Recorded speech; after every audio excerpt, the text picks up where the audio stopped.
men'Andriamanitra tombonandro vaovao indray tsika ny foazony vao maraina tsy tonga ho azy zany a fa misy tanan'Andriamanitra namoakanao avy tao amin'ny aizina alina aliko ny fahafatesana tsy velombelom-pony ianao fa velona satria misy programan'Andriamanitra mbola sy tanteraka tian'Andriamanitra hitondrana sy tanterahana eo amin'ny fiainanao. Amen.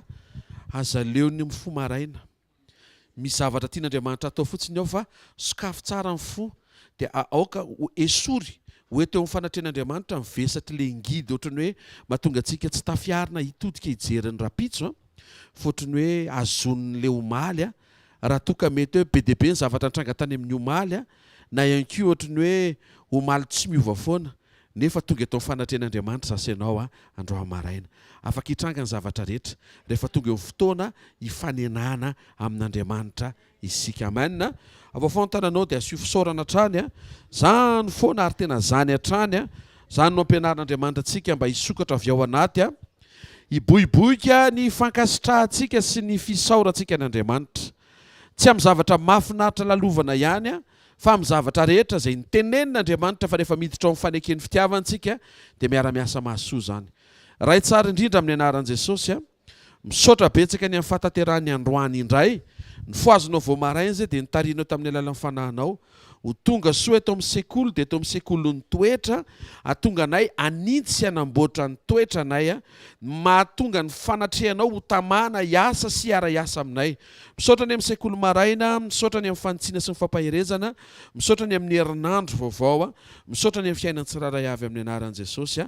Raha mba mety tompoko dia mitenena hatrany fa ao amin'ny teninao no mitombo izay ary fanilo ny tongotray sy ny fahazavan'ny lalanay ny fisian'ny teninao mitondra zavatra any anatinay amin'ny anaran'i Jesosy Kristy avy Nazareta. Amen. Tehaka mafy be ho antsika ho an'i Jesosy dia mahaza ho toerana ary vetivety.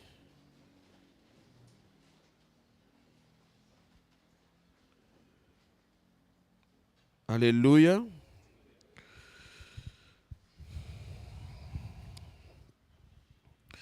Sarobidy amin'Andriamanitra ny zavatra teneninao momba azy.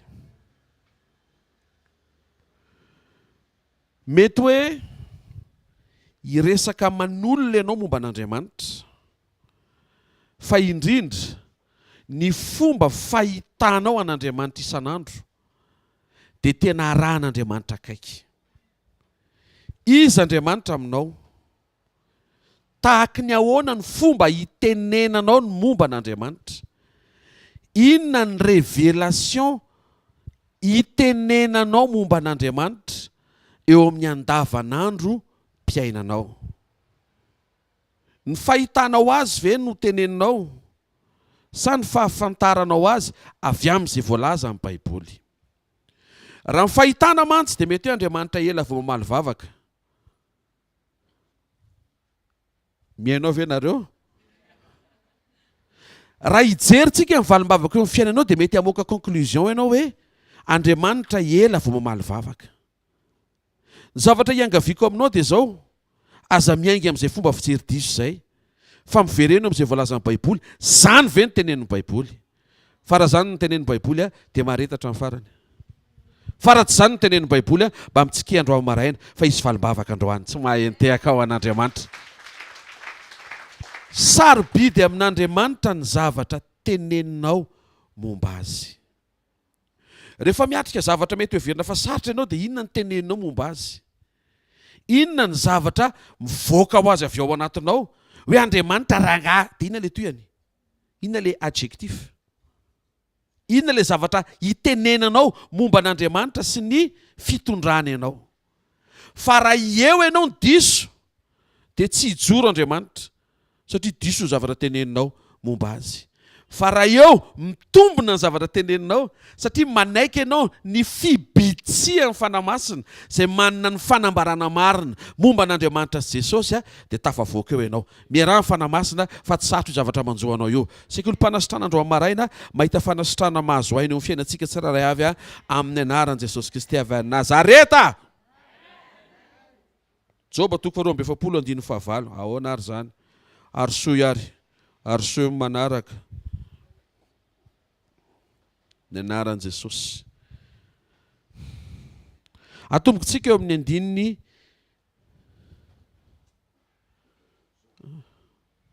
andiny voalohany. Aloha tsika ny midiny voalohany, manam-potoantsika mantsy. Ary Joba dia namaly an'i Jehovah ka nanao hoe: fantatro fa hainao avokoa ny zavatra rehetra, ary tsy azo ferana ny fisainanao. Iza no mahatakona ny fisainanao amin'ny tsy fahalalana? Koa dia ny laza izay tsy fantatro a dia zava-mahagaga loatra amiko a, izay tsy takatry ny saiko. Eo zao dia efa mazava manomboka mibebaka Joba miteny hoe ny laza zavatra tsy fantatro a. Zany hoe nisy fotoana teniteny foana mombanao, satria zavatra tsy fantatro akory dia tonga dia niteneniko hoe zay ianao, ary zao ny ao an-tsaina, zao mihitsy ny ao am-pony. Nefa rehefa tena nandinika, haikaitsy zay. Toy iziny. Fona aminao a, tanareo amin'izay, tafiditra amin'izay le voahitsy le fomba fijery momba an'Andriamanitra.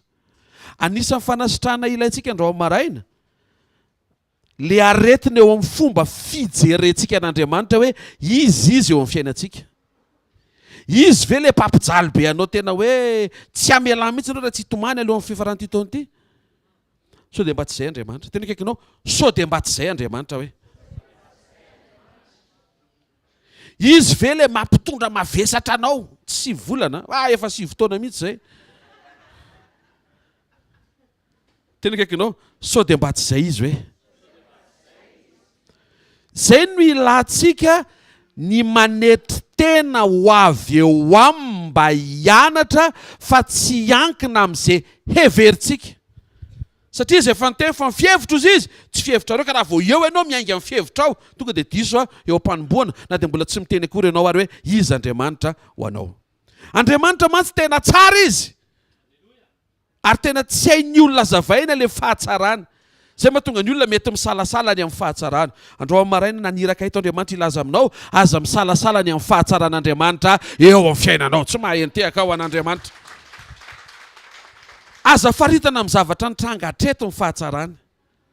Aza faritana amin'ny zavatra tsy mbola nitranga teo amin'ny fiainanao ny fahatsarana. Fa tsara izy, sady mpanao tsara. Toiziko, mifona aminao ny 14. Miaino re fa hiteny aho. Olona mifona zany no afaka miteny dia enona. Antany anao ka hampafantaro. Fandrenesan'ny sofina ihany nandrenesako anao. Zao hono lova tsofina. Resaka ny epita matsofina ny aingany Joba, fa tsy zavatra hitany sy ny ainany ho fisehoan'Andriamanitra eo amin'ny toetrany.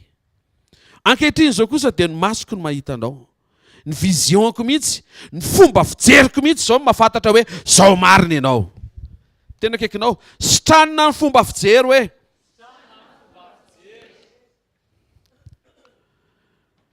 raha vao diso ny fomba fijerintsika an'Andriamanitra, dia lasa mampalahelo an'Andriamanitra ny zavatra ataontsika, satria mametraka an'Andriamanitra eo amin'izay tsy mahizy azy isika. Lasa ohatran'ny hoe Andriamanitra masika be faly mahita ny fisasaranao zany izy. Nefa tsy izay izy, fa dadanao izy. Lasa ohatran'ny hoe Andriamanitra tsy te hanome valim-bavaka zany izy. Nefa izy nampianatra antsika fa matoa nomena ny vavaka dia maninona? Natao ho valiana. Toiziko, ny anaran'i Jesosy. Koa dia miaiky sy mibebaka eto amin'ny vovoka sy ny lavenina.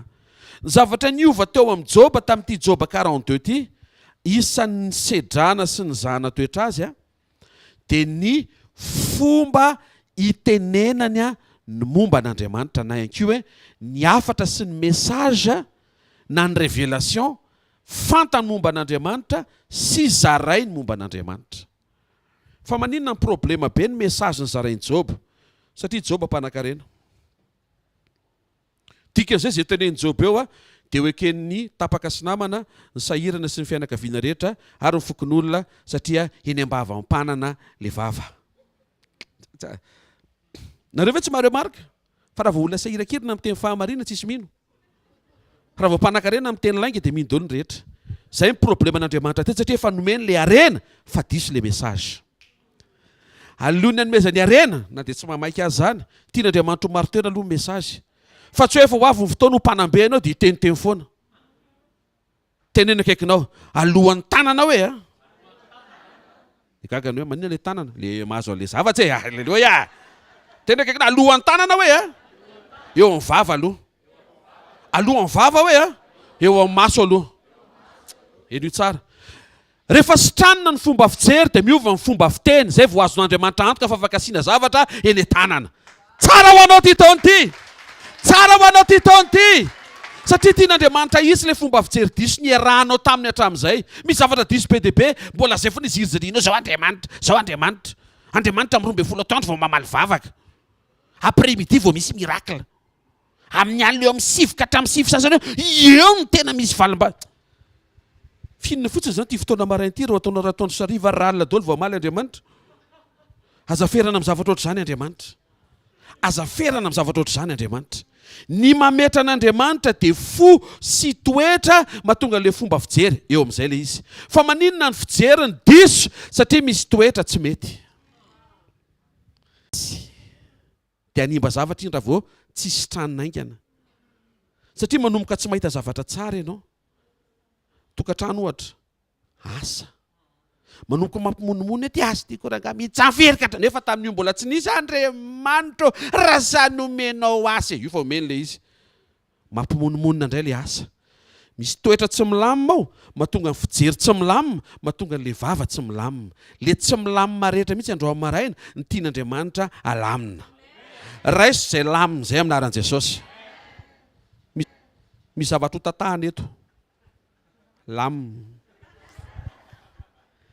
Ny aiky sy mibebaka tanareo, ny bebaka aloha le fo. Satria ny zavatra diso amin'ny fomba fijery momba an'Andriamanitra, mahatonga le maso ohatrany tsy mahita afa-tsy sedra, fa tsy mahita an'le voninahitra ambadika le sedra. Lasa ohatrany mahita an'Andriamanitra miziriziry mibrise anao zany, nefa tsy hainao ny brise fa le toetra tsy tiany. Tanareo, raha vao diso kely fotsiny, dia lasa mitsangana ianao ho fahavalon'Andriamanitra. Dia lasa mampitsangana an'Andriamanitra koa ianao ho fahavalonao. Nefa izy tsy fahavalonao fa dadanao. Raha zay ianao, raha misy ny tsy azonao edivana dia ny dadanao. Cousin azo edivana. Dana. Tsy hoe natao havana amin'ny olona rery tsika e. Azavaiko ngambana, amen na. Fa raha misy ny hoe première personne eo amin'ny fiainanao, tsy tokony ilanao vanina sy kisa dia ny dadanao. Afatra avy amin'ny fédération ny dada rehetra izay manatrika eto, izay afatra izay ho voninahitr'Andriamanitra. Ny antony, tsy tian'Andriamanitra ny hoe ho zatrazatra hoe satria efa lehibe dia tsy hanaja ny dadanao intsony. Tsisy an'izany. Zanaka foana ianao, na dia efa be taona aza. Zanaka foana ianao, na dia mampidi-bola mihoatra aza. Tsisy idiran'ny vola ampidirinao mahadadany ianao. Mahadadanao azy, zafady. Fa tsy hoe ianao indray lasa dadany. Andininy fafito amin'izay, mireagira amin'izay Andriamanitra. Ary rehefa voalazan'i Jehovah tamin'ny Job izany teny izany, dia hoy izy tamin'ny Elifaza temanita, mahavariana, tonga dia tany amin'ilay izy telo mirahalana anesy sy nandatsa, mirehatra aminao sy ny sakaizanao roalahy fahatezerako. Eny io amin'izay. Miara-mamaky tsika isa 2:3. Satria tsy mba marina tahaka ny filazan'i Job mpanomboko ny filazanareo aho. Tena kaikinao, io ary le izy hoe. Ny mahasaro-piaro an'Andriamanitra le fomba filazana izy tela nisy diso tao.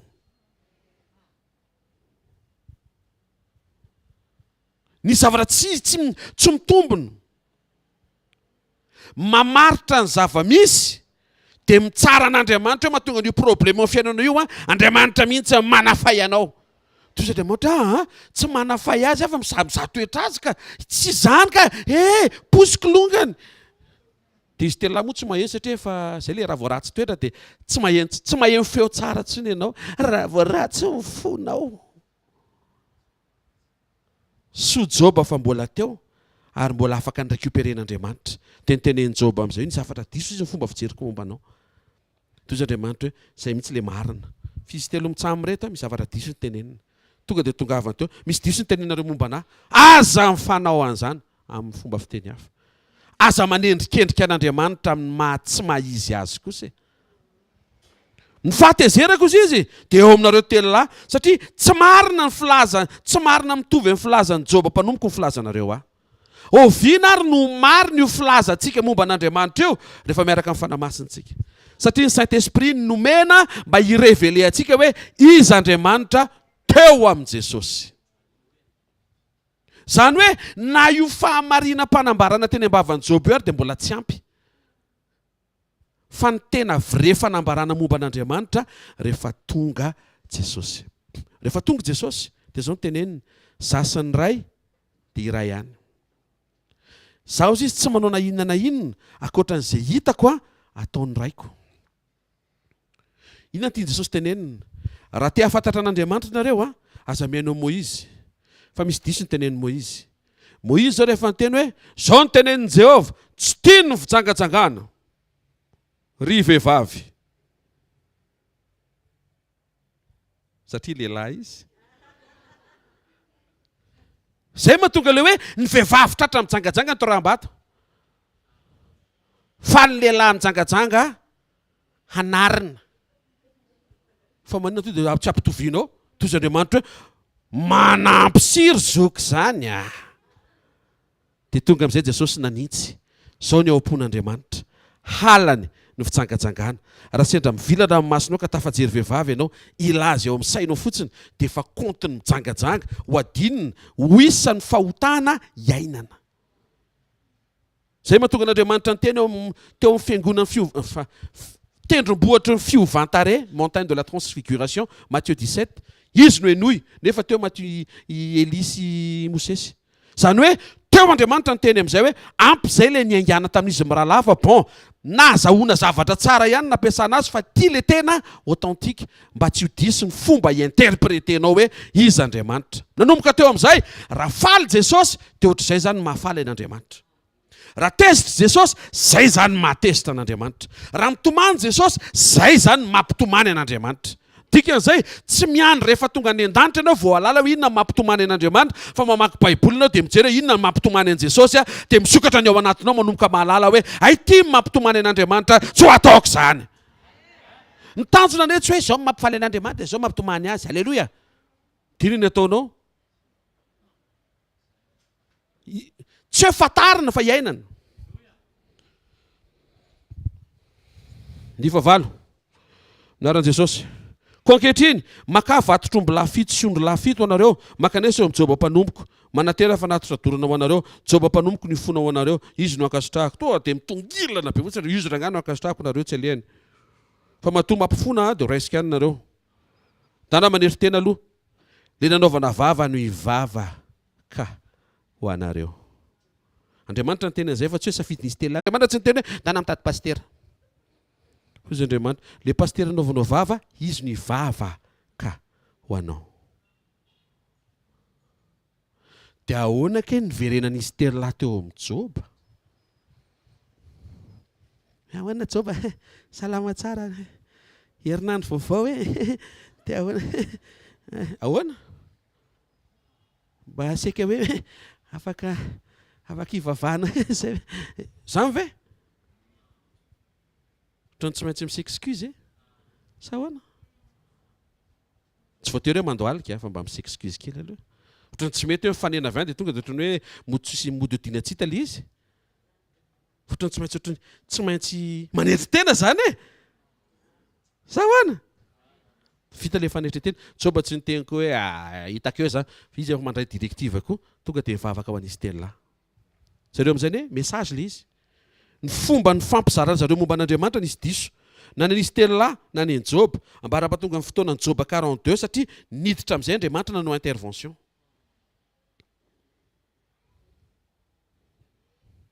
Fandrao amaly anareo no fahadalanareo satria tsy marina tahaka ny filazan'ny Joba mpanomboko ny filazanareo naverin'Andriamanitra fandrony.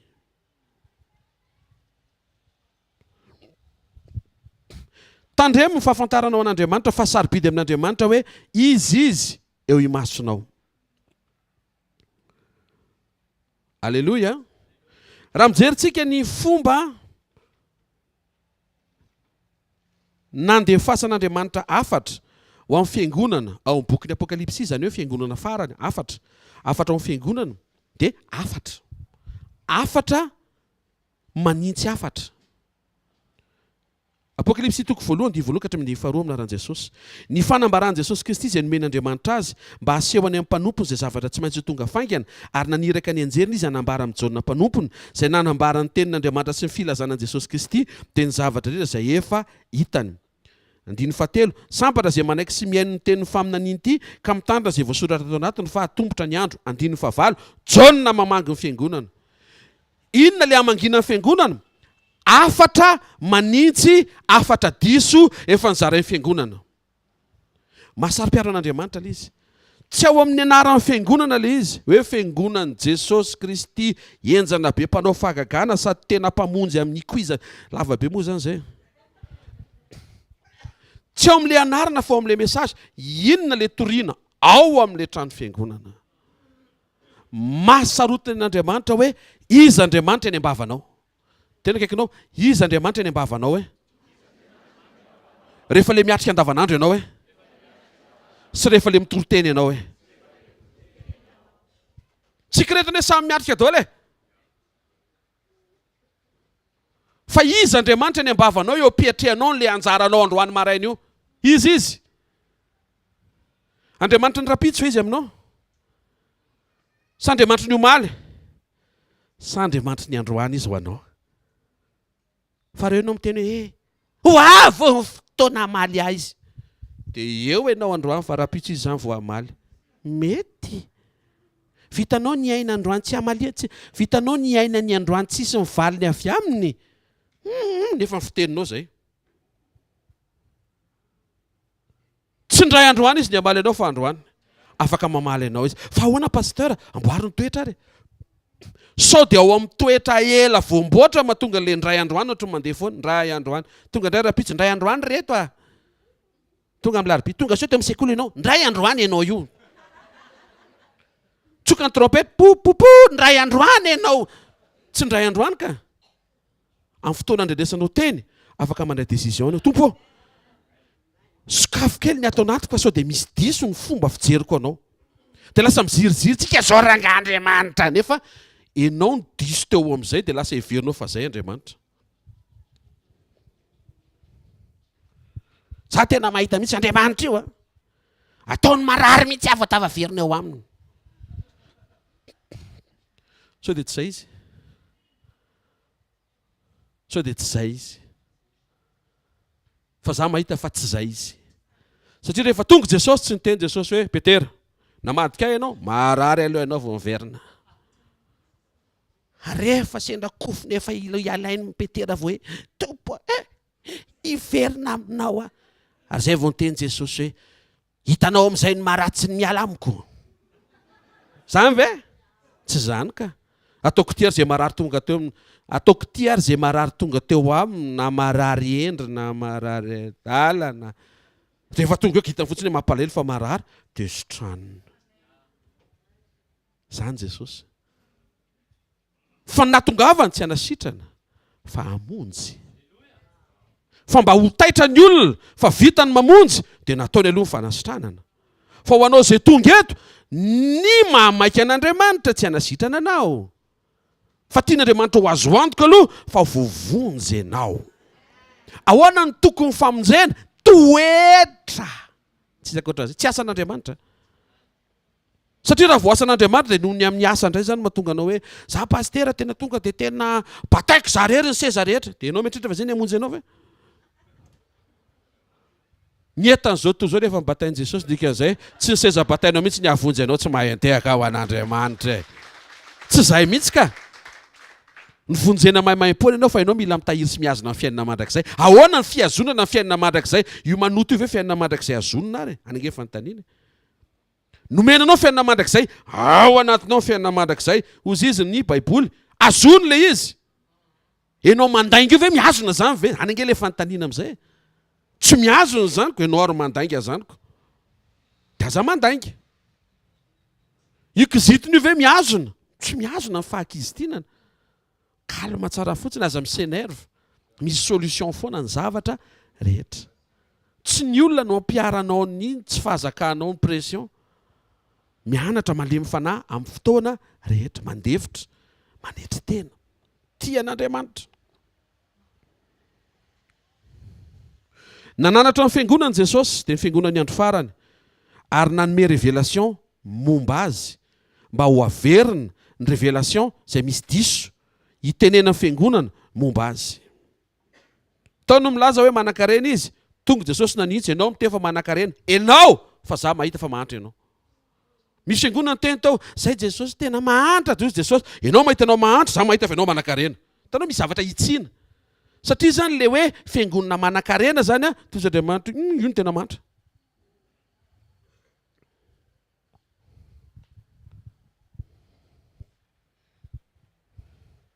Ny toetra dia amaritra an'le fomba fijery ahatonga anao a hiteny an'le message marina. Zay no mahatonga an'le any amin'le toetra ny kitihana fa tsy hoe terena fotsiny fomba fijerinao iova, nefa le toetra mangidy mbola ao. Ny olona ratsy fanahy tsy mahita fa tsy côté ratsy foana. Ny olona tsara fanahy indray ohatrany tsy mety mahita zavatra ratsy tsony. Mahita olona tsara fanahy be lehibe manatrika eto. Vonina hiatrika semaine vaovao zareo. Tonga dia lasa ohatrany hoe manakambara ara-pahatsarana foana ny olona tsara fanahy satria tsy manana zavatra voaka ankoatra ny fahatsarana avy ao anaty. Ianino tena fantatro ny tantarany dia manako tenenina foana eny e, mety izay ny tantarany fa misy antony mahatonga fidian'Andriamanitra izy. Izy koa nefa niova e, tsy fahitanao nga reto zavatra eto ihany koa. Fa tsy hoe naninona tsara hoe tonga dia nona fosa be. Sitrana amin'ny anaran'i Jesosy. Afaka amin'ny anaran'i Jesosy. Tsy verina amin'izany tsony amin'ny anaran'i Jesosy. Tsy teherika an'izany tsony amin'ny anaran'i Jesosy. To dia mangididy ny molotra raha vao mitady fosa. Tsy mahasoa rehetra izany a. Aza mandany fotoana amin'ny resaka fiainan'olona. Ilaina ianao amin'ny resaka fiainana. Fandana amin'ny resaka fiainanao an'i Jesosy. Tsy mahentehaka ho an'Andriamanitra. Fosao any amin'ny Jesosy ihany ny fiainanao. Dia avy eo fanamasina nintsy ianao. Le izy tsy hijanona hoe za Jesosy tena kizitimbela foana Jesosy fa mba havadio hoe tsy teo kizitina intsony. Tompo, tsy tiako célébrena miaraka amin'ny anniversaire-ko amin'ity taon'ity io toetra io. Zany mba atao vavaka. Zany zao dia na Andriamanitra manao an'izao mihitsy ambony seza. Sao re za mivavaka vao marainy. Mba ataovy mandresy lahatra anao hoe ianao mihitsy mila miova toetra aloha. Fa tsy ny lelalela mpitoroteny foana no ohatran'ny manaitra anao lava eto. Mila miova ianao! Mila miova ianao! Tetra za foana koranga ny ato. Ny ato aloha. Mbola patiny fotsiny zany. Mbola tsisy opération za fa mbola tsindrotsindrona kely fotsiny zany. Fa ataovy resy lahatra mihitsy eo anatinao hoe na ianao renge miadana raha miova. Mba tondro maso ahy e. Anisany ampiadana anao ny fiovanao. Satria anisany tsy mampiadana anao, ianao mahita foana hoe izay indray hafa nanondra. Ianao ihany a. Mbola tsy manontany ny hafintsika. Mbola vao ianao rery ampahorian'ny toetranao rery ao an-tranonao rery ao io. Dia kizitim-bitina kely rery ao an-trano. Tsisy olona kizitina intsony dia ianao rery kizitina amin'ny fitaratra rery anao rery ao a. Raha izay ianao sitranina andro amin'ny maraina dia hiadana ianao. Zay fiadanana izay moa izy ny bokin'ny Joba mifankazary. Fankazary amin'ny tsy toa dia hiadana. Atao fantatra tsara avy any anaty hoe inona ny tian'Andriamanitra ho tenenina sy atao anatin'ity zavatra mitranga hitondrany anaty. Fantatsika efa Jaona mpanao batisa dia voalaza fa izy ny lehibe indrindra. Hozy izy Matthieu 11:11. Skafene Matthieu. Boky Matthieu 11:11 minaran'i Jesosy. Lazaiko aminareo marina tokoa. Amin'izay nateraky ny vehivavy tsy mbola nisy nitsangana izay lehibe noho Jaona mpanao batisa. Nefa ny kely indrindra ny fanjakany lanitra dia lehibe noho izy. Matthieu 7:17. Nianaran'i Jesosy. Fa Jaona no ilay nampilazaina ny isay-paminany hoe njany misy feo miantso mafy any anefitra hoe amboara lalan'i Jehovah ataovy mahitsy lalaka-lehany. Nanaiky izy hitondra ny feo an'Andriamanitra eo amin'ilay tena ilana Andriamanitra n'ilay feo. Feo fampibebahana, famerenana ny olona ho amin'Andriamanitra fa tsy hoe famerenana ny Israely eo amin'ny fiandrianany sy ny fahefana. tsisy raharain'Andriamanitra ny Israely eo fiandrana sy fahefana. Ianao aloha raverina. Fa tsy Madagasikara atao tafavoaka. Ianao aloha. Ianao aloha vonjena taratra amin'izay le izy. Betsaka amin'ny olona vonjena firenena io Andriamanitra. Ianao aloha no tiako vonjena. Firenena zany manaraka zany, ho ataoko any ozy izy. Fa ianao mihitsy aloha. Tena anaiky hitondra an'izay message zay. John tonga dia mivoaka ny verdict lehibe io. Grand. Tsy olona eny amin'ny arabe no miteny ao anar grand, fa Andriamanitra miteny hoe grand io.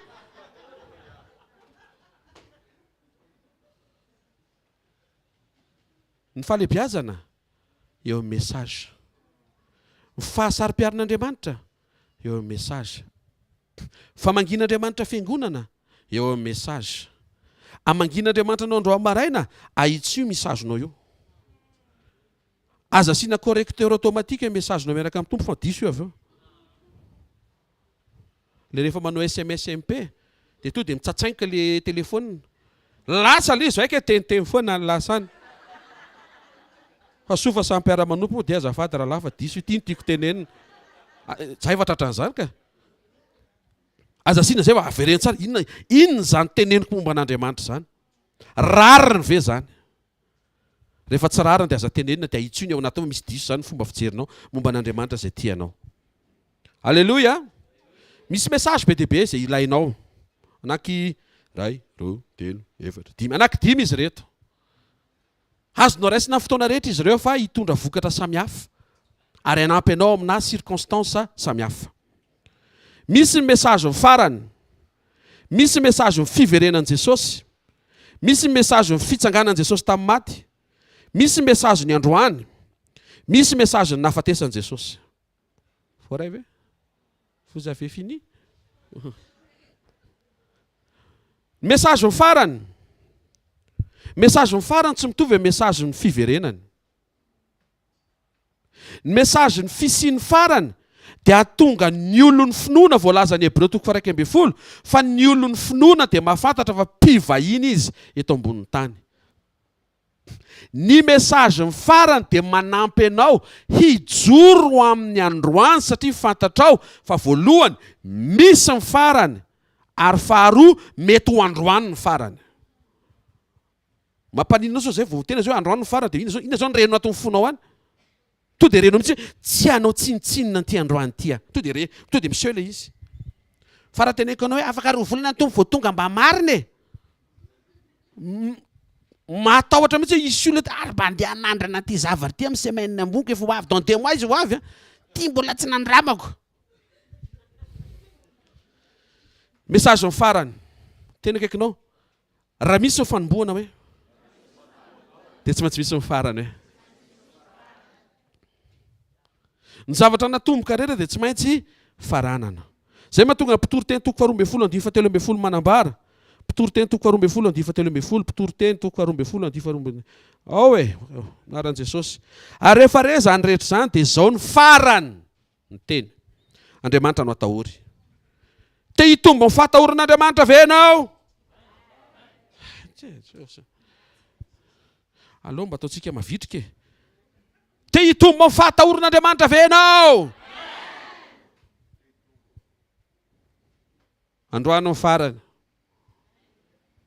Aza ilika rapitra atahotra. Androany. Herinandro ambony a pasteur hiala amin'ny sigara. Androany. Le vadin'olona io mbola misy rendez-vous a mercredi. Androany dia taperina. Satria androany ny farany fa tsy androany anao miona amin'ny kely. Zany ny natao matahotra an'Andriamanitra fa tsy resa be izy. Tsy izy matahotra an'Andriamanitra. Za izy matahotra an'Andriamanitra. Za tsy hira le izy fa atao isan'andro fiainana. Izy matahotra an'Andriamanitra. Za izy matahotra an'Andriamanitra. Za izy tsy mialety ve ianao dia matahotra an'Andriamanitra. Tsy matahotra an'Andriamanitra zany raha tsy fantatrao hoe androany ny farany.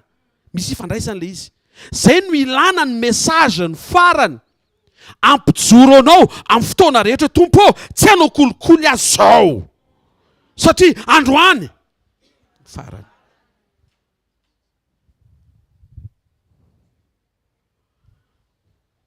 Hizara fitiavana amin'ny manodidina androany ao an-trano. Satria androany ny farany. tena misy mifarany reto a nandrean'izany ry enao ka sorinao ato zareo fifarany ndray nanjavina ndray ny taingitsambo vovonjy zany e. Faharoa, message fiverenan Jesosy tiany tamin'ny sabotsy, tiany message faratapony mila anananao, message ultime. Mahafinaritra mihitsy le ultime zay fa zafady, message ultime. Rehefa fantatrao fa iveriny Jesosy dia misy faherezana ao anatinao voatahiry fa io ady lalovanao io na ho resen'androany na tsy ho resen'androany vita io rehefa miveriny Jesosy. Tsy ao amin'le tany le ady ny fonao fa any amin'le Jesosy iverina dia afaka hirany misy mpanjaka isan'andro tsika any. Mbola iraitsika io ndray alatsinahy fa atao vandraso anefa taoko surprise tamiketo vandraso ka izy koa zomasa apotsiny atsika vao mirana io ve nefa mahafinaritra hoe manala neta tena any anaty fonao any tena ohatrany tena hoe tena esory raha ty maviazary tia telefon'Andriamanitra hoe miala ho azy io rehefa tafaverina tsisy tsony ranomaso, tsisy tsony fahoriana, tsisy tsony fahafatesana, tsisy tsony miady. Halleluja. Tesaloniana voalohany toko faefatra ny faefatra ambin'ny folo ka hatramin'ny valo ambin'ny folo no iverenantsika vedetika io a verset biblika izay nomeny mpanompon'Andriamanitra io a tamin'ny zoma. Nianaran'i Jesosy. Fa raha inoantsika efa maty Jesosy dia efa nitsangana indray dia toy izany koa nitondran'Andriamanitra izay efa nodimandry tao amin'i Jesosy hiaraka aminy. Fa izao no lazainay aminareo amin'ny tenin'ny Tompo. Isika izay velona ka mbola mitoetra mandra-piavin'ny Tompo dia tsy mba hialoza efa nodimandry tsekory. Fa ny tenan'ny Tompo no hidina avy any an-danitra amin'ny fiantsoana sy ny feo ny arkanjely ary ny trompetan'Andriamanitra. Zavatra anankitelo zany sady misy miantso misy feo ny arkanjely dia misy trompetra. Izay maty eo amin'ny Kristy nitsangana aloha. Ary rehefa afaka izany dia isika izay velona ka mbola mitoetra no akarina hiaraka aminy ho eny amin-drahona hitsena ny Tompo any amin'ny habakabaka dia ho any amin'ny Tompo mandrakariva isika. Koa dia mifampionoana moa nareo amin'izany teny izany. Tsisy problema mpitiavana intsony. Halleluja. Rehefa tonga Jesosy. Tsisy problema na asa intsony. Rehefa tonga Jesosy. Tsisy problema na frustration intsony hoe za manana ianona za tsy manana ianona manana. Zay mahay promotion izy efa niteraka dimy za te ohatra mbola tsisy atonga tsisy manontany.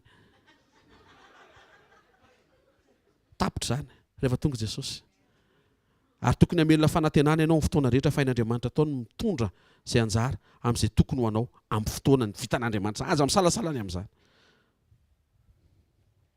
Alléluia. Message fahatelo, message ny résurrection. Ty tena tian'ny olona ty. Eto amin'izay nitsangana ianao rahalahy. Ananina ianao raha io izy io e. Izy nge ilaina fa tsy ilaina e. Fa tsy ampy. Rehetra zao mitenareo ho afaka io rahalahy, ho afaka io raha dia izay fotsiny entinao mivoaka dia tsy ampy.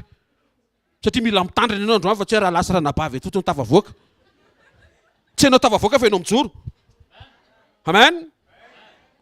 Ny message de résurrection tonga dia mamelona fanantenana anatinao miatrika ny androany possible raha io zay. Ka ilaina sa tsy ilaina zany? Zany. Ilaina sa tsy ilaina zany? Zay. Ao vakintsika miaraka indray ary ny Filipiana toko fahatelo andiny fahafolo ary ane. Amin'ny anaran'i Jesosy. Eny mba ho fantatro izy sy ny herin'ny fitsanganany tamin'ny maty ary ny fiombonana amin'ny fijaliany ka ampitoviana miendriky ny fahafatesany. Vao maty résurrection an'i Jesosy elabe io afaka ho faran'Andriamanitra amin'ity semaine ty satria nitsangana tamin'ny maty Jesosy. Io zavatra ohatrany mampiady saina ohatrany tsy tianao ohatrany mampararary vavony io vitan'Andriamanitra miregleny io anatin'indray mpimaso satria nitsangana tamin'ny maty Jesosy. Io zavatra batainao mavesatra tsy tokony ho batainao io fa tokony homenao amin'ny Tompo io. Vitan'Andriamanitra ny manala an'io sy ny mamadika an'io ho lasa vavolombelona ampitsika ianao satria hafa mafy an'Andriamanitra moa e. Ilaina zany ny fifampatsiahivana hoe rahalahy efa nitsangana Jesosy fa tsy maty izy sy tavela tao pasana izy. Zay mahatonga le mpanompon'Andriamanitra anankiray zay tena tsy ahina nanjo azy. Ndray mpanompon'Andriamanitra manjo an'izay mantsy. Te izy tratra mifahakiviana. Tena jerevana ny projet ny asa fanompona ohatrany tsy mandroso. Ny mpiny miena ohatrany fe-nantitra tsy eo amin'ny Tompo. Miantitra ao amin'ny Tompo tsy ohatr'izany. Alleluia. Fatany rano mody indray toy ny amin'ny voromahery raha jerevana tampoka amin'ny fiamanao soratra tsy fantatra mihitsy hoe bebe io ao amin'ny tompo tena kaikanao ao amin'ny tompo zany hoe tsy mila seho mpiara-manompo zany hoe teneno izy ka teneno tsy mila seho mpiara-manompo zany hoe fa ao amin'ny tompo le izy hoe dia aseho eo tompo ao le izy hoe tompo jereo feako alleluia any aseho raha zao nyteneneo paster jereo feako dia aseoko anao koa feako dia anahy koa jereo dia ino tsy hitako iny adire zay sary samy mijery ny azy fotsiny hoe alleluia kivy le mpanompon'Andriamanitra saotran' Jesosy moa fa Andriamanitra manome vady sahaza mifameno niady sainy ramatoa ahoana natao mba faherezana amin'ny pastora tsy mety mantsy ny atmosfera ao an-tanàna raha vao kivikivy ndray amin'ny ao an-trano nomeny fanamasina hevitra izy lasa izy namoaka ny akanjo le tsy nampiasainy antson'ireny rehefa le misaona to dia le akanjo maintimainty hatrany ambony ka hatrany ambany hatrany amin'ny bakiraro sy ny kiraro miaraka amin'ny leotro mivoaly mampatahotra leotro maintimainty iny kio miaraka amin'ny satroka dia nitsofoka atao amin'ny efitrano mpitokanany rangahy izy dia kakabe le paster fa manino manao akanjo ohatr' izao loza sady nitro izy loza fananinona isy loza ho ay to dia nitsangana paster adino le problème fa inona le loza aika mbola ao ihany ke le maha-paster loza ozy izy fa ahoana maty Jesosy eny maty izy fa nitsangana ozy izy ka raha nitsangana izy ka maninanao ny ohatr' izao tonga dia niova ny sain'le rapasy satria nandray message de résurrection izy le fanantenana maty le finoana maty le fanompona maty ave satria hoe rally de miracle miaraka amin'i Jesosy sady efa tonga eto toerana mpanao feo tonga sorala message faefatra message ny toto izy totoday message ny androany nisan'andronao dia tokony hananao fahatsapana fa avy amin'Andriamanitra sy tiaka mafy tsara ho an'ny tompo aloha avy amin'Andriamanitra nisan'andronao tsy tsisy atao Andriamanitra dia namenao tombonandro meo azy tsy izay fa Andriamanitra eo amin'ny sezany mikajy izy sokafako azy indray ny latsinainy reto ny zavatra tiako atao eo amin'ny fiaina ohatr' izany Andriamanitra aloha eny izy tsy ohatr' izany posiko izany fa izy tsy dia mikorompaka rehefa miteny fa tiako ho azonao zany hoe izy zany tsy mipetrapetraka rehefa misy journée vaovao hoe manokatra boky izy inona indray no maniko androany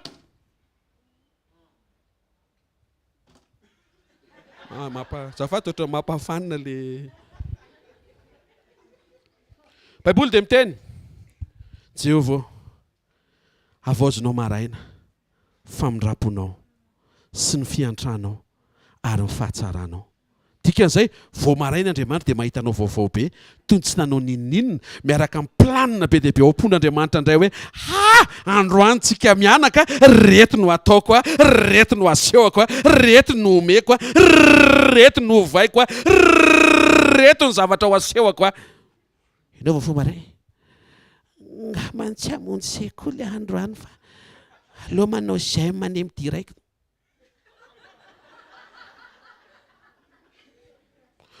tsy nahy ninninina ataoko hoe tsy nahy ninninina fantatro fa miresaka amin'ny tompo ianao alleluia misy zava-baovao isan'andro teneny kaikinao mety tsy mampino zany hoe fa fantaro ty message ty hoe atonga anao ho falifaly vao maraina hoe hiatrika n'isan'andro miaraka amin'Andriamanitra hoe ny antony ty message ty zany dia nisokafo amin'ny fonao isan'ny maraina fa te hanao zavatra Andriamanitra izay mety mbola tsy hita mbola tsy vita mbola tsy natomboka fa ho amin'ny androany indray vonina ny lanitra anohana anao lasao isan'andro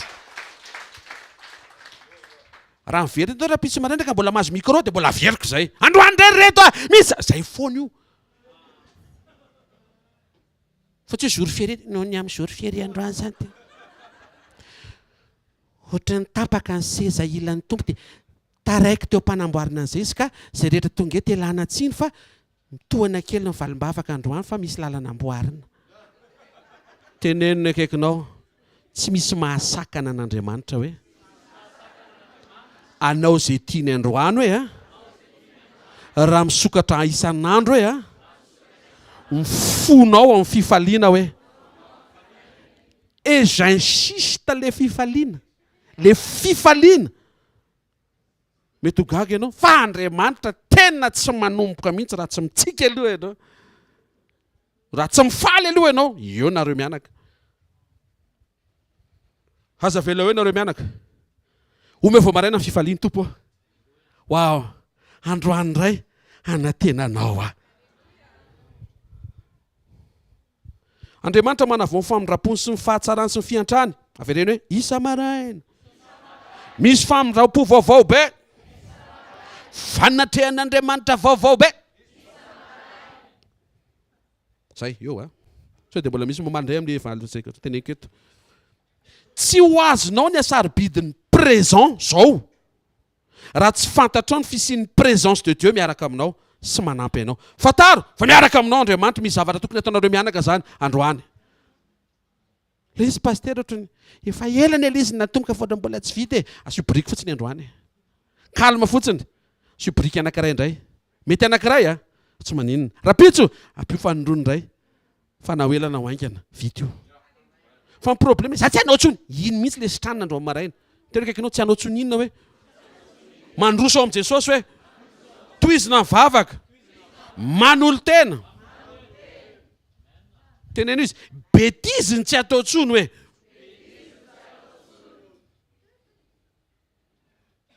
betizy zay mantsy synonyme amin'ny fahotana rehefa miresaka amin'ny ankizy kely.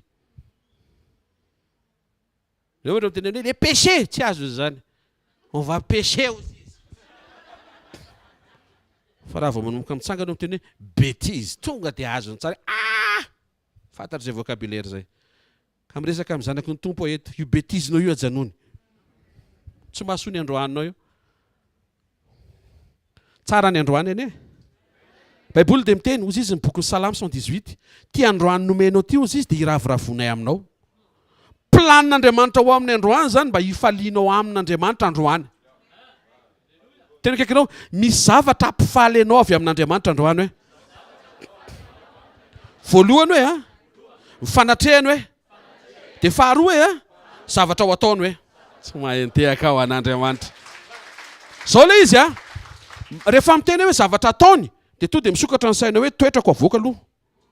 Fa tsy hoe anao zavatra vinaninany fotsiny izy fa misy toetra mety eo matoa izy tonga dia anao an'ilay izy. Fa na tsy anao ary izy mifanatrehany miaraka aminao ataovy renao mihitsy hoe tsy problema raha ngany androany satria eo Andriamanitra. Fahadimy mesazy ny farany ty fahadimy ty mesazy mahakasika ny nahafatesan'i Jesosy. Zany hoe mesazy ny fahafatesan'i Jesosy zany tokony tsy mampahery, tokony mampitomany ako mahateriziko. Fa mihoatra noho izay ny tian'Andriamanitra hampaherezana anao. Misy olona ve vonina indray fampaherezana andro maraina? Zangakely ny tananao mba hitako hoe tena vonina ianao zany. Baiboly dia milaza fa raha fantatry ny mpanapaka izao tontolo izao hoe izy Jesosy dia tsy novonoany Jesosy. Izay anisan'ny révélation anankiray. Révélation momba ny fahendren'Andriamanitra ampitranga ny promessin'Andriamanitra eo amin'ny fiainanao. Vao matsiaro ianao hoe maty Jesosy dia misokatra ny sainao hoe miara-miasa mahasoa ny zavatra rehetra. Satria le mpanohatra namono ny lasa fantsona hatateraka an'le programa. Tsy haiko inona ny zavatra mitranga eo amin'ny fiainanao androany. Miverenao amin'ny révélation nahafatesan'i Jesosy fa na ny devolim-panankirotana ary tsy mahatakatra, tsy mahatsikaritra, tsy mahatsinjo, tsy be loatra synonyme zany, tsy hainy tonga fampahitana fity. Ninina ilainao ara-potoany tonga zany amin'ny anaran'i Jesosy. Sady mora misokatra zany amin'ny anaran'i Jesosy Kristy avy Nazareta. Amen. Raha nafantatra le mpanapaka an'izao tontolo izao to dia tsy mivonoany Jesosy. Ny fahendrena hitondran'Andriamanitra amin'ny fiainanao na ny anjely miaraka aminao raha tsy mahalala ilay izy ka za manontany azy. Ry anjely miaraka amiko. Le anjely eo za fampanontany. Za ary tsy mahafantatrako zany. Tsy manao an'izay izy fa tiako teny hoe mampanao an'izay. satria any amin'ny tsy tokony anontaniana ny lasa manontany ianao. Tena akaiky ianao tsy ilaina ny mivavaka amin'ny anjely tsy mahafantatra hoe. Teo zao misy miteny aorana raha fantany le izy mbola tsy ilaina ihany. Halleloja. Tsy ilaina koa manontany devoly satria ny devoly koa maika tena tsy fantany. Manontania an'Andriamanitra. Dia fantatrao misy fotoana Andriamanitra tsy mamaly manjary eniny devoly. Dia afeniny le izy fa rehefa miseho le izy ho anao le izy. Wow! Ho anao le izy. Rehefa mitranga ve le vokatra le fahendrena, ianao ihany mifalifaly be. Pasteur tena voka le falifaly, ianao ihany mifalifaly eo. Pasteur Sandra, zay joro avy dia aza terena 10 minutes Vao miteny an'izay anao dia ahena 2 minutes ianao.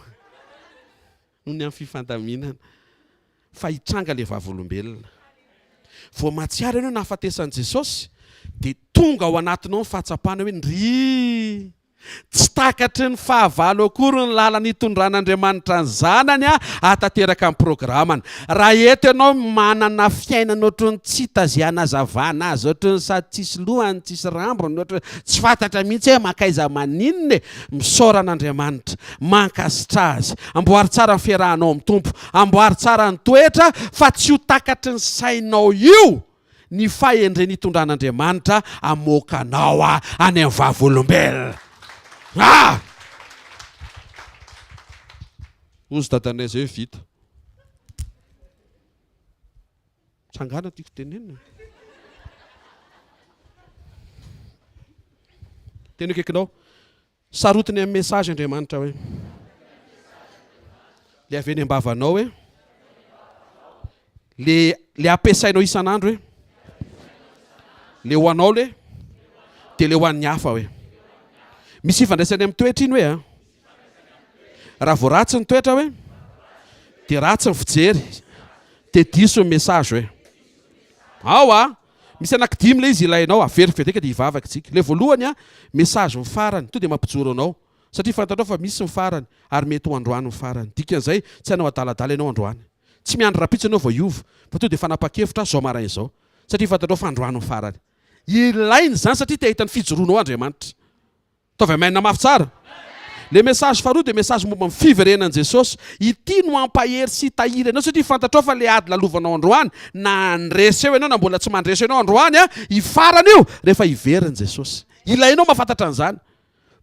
Le fahatelo, message de résurrection. Mampanina moa le message de résurrection? Na maty ianao dia maninona? Afaka ny ovelona. Zany hoe ao anatin'le ohatrany hoe zay jerenao tena tsy antsony pasteur le izy. Message de résurrection hiteny aminao, mbola possible le izy. Andro maraina zany zao dia mbola possible le zavatra eritreretinao fa tsy possible. Aza ianao indray ny manaritoky amin'ny zavatra efa mba nentinao mambavaka. Fa possible hivavaka nataonao tamin'izany io fa zovaina sujet. Hoe Andriamanitra vavaka mba hiovy ty olona ity. Nandeha amin'izay fotoana vavaka mba ho esoriny io olona io. Niovy izy zany fa manina tsy hoe niova foana le toetra aloha miova fa izy no esoriny. Anefa raha moa dia oka mihitsy ny ala rehefa tsy mety miala izy. Mahareta tsara fotsiny mivavaka ho an'ny hafa. Any aza mangidy. Alléluia.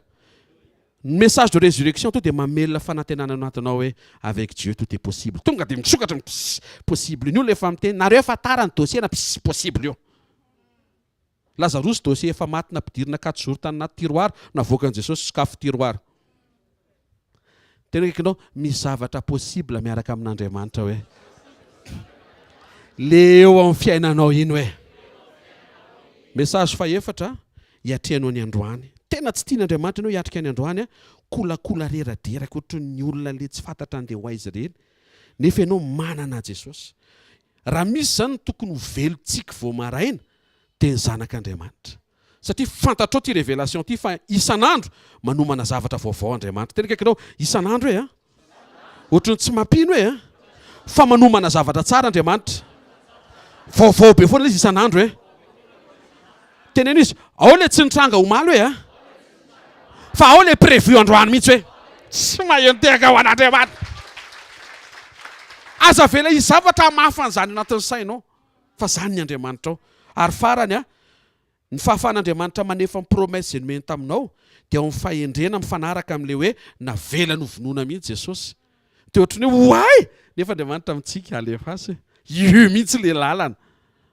Dia misy taontsika miatrika zavatra tsy tiantsika, Andriamanitra amintsika alefaso hoe io mihitsy le lalana. Hitapim-bava ianao ny amin'ny zavatra ho ataoko. Andriamanitra anie mikajy e, ohatriny ny taxi brosy makany Egypta, lafo be tamin'izany, na strapontin. Toy izy Andriamanitra aloha miketrikitsika. Havaroto andeha hoe tsy mandofy re.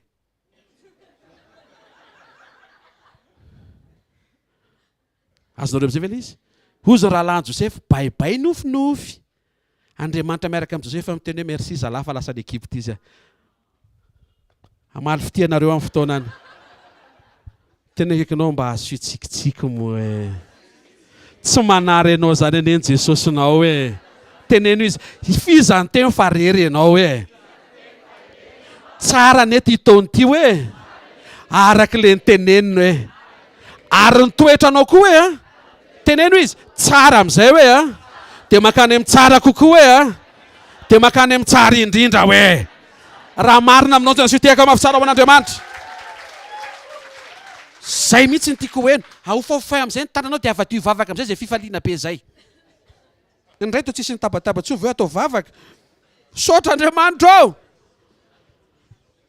Mankasitraka anao izay ray amin'ny anaran'i Jesosy. Tsy manary anay ianao. Izahay no mivadika manary ianao. Tsy manadino anay ianao. Izahay misy taona ny manadino anao, ary zany no iverenany andro amaraina mifono aminao tompo ao. Misy taona diso ny fomba anambaranay anao. Na ny fomba fiatrainay andavanandro. Na ny fomba ampaherezanay ny tenanay dia misy zavatra diso. Ary indrindra rehefa mizary zay ao anatin'ireny fotoana ireny dia diso ny zavatra zarainay fa hifonanay tompo. Androany nampatsiahivina ao an-trano fa nomenao ny karazana hafatra mba hisian'ny karazana fijoroana. Tsaroviny tsiraray avy izay tonga eto androany maraina. Eo amin'izay manjo azy, ao ny mavesatra, ao ny mavesatra etana, ao ny mety manaintaina sy marary, ao ny mety miandrandra fanasitrana mandrak'androany fa ataovy misokatra mihoatra noho izay tompo ny fanantenany ao anatin'ny fony.